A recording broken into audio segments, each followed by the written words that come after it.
Des chiffres mondiaux alarmants. Une femme sur 3 a subi des violences physiques et ou sexuelles à un moment donné dans sa vie, le plus souvent de la part d'un partenaire intime.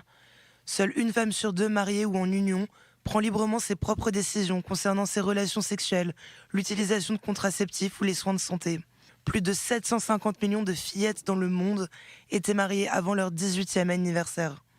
Plus de 200 millions d'entre elles ont subi une mutilation génitale, comme l'excision. 87 000 femmes ont été victimes d'homicides en 2017 à travers le monde.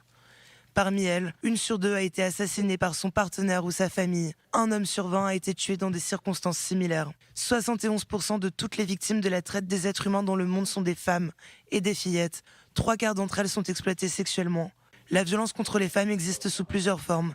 D'abord, la violence d'un partenaire intime qui implique des coups à répétition, des violences psychologiques, le viol conjugal et dans certains cas, le crime absolu du féminicide qui a fait plus de 115 victimes pour l'année en cours en France.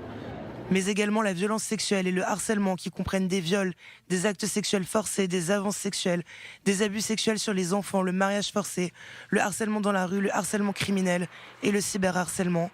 Et enfin, le mariage précoce. La violence a de multiples conséquences sur la vie de ces femmes, que ce soit sur le plan psychologique, sexuel ou physique, et les affecte à tous les stades de leur vie. La journée internationale organisée par l'ONU vise à mettre en lumière ces chiffres. Elle intervient dans un contexte où la lutte contre les féminicides devient un enjeu sociétal incontournable. De nombreuses manifestations ont eu lieu ce week-end en France, en Belgique ou encore en Italie, ainsi que dans de nombreuses régions du monde. D'autres mobilisations sont attendues dans le monde entier ce lundi.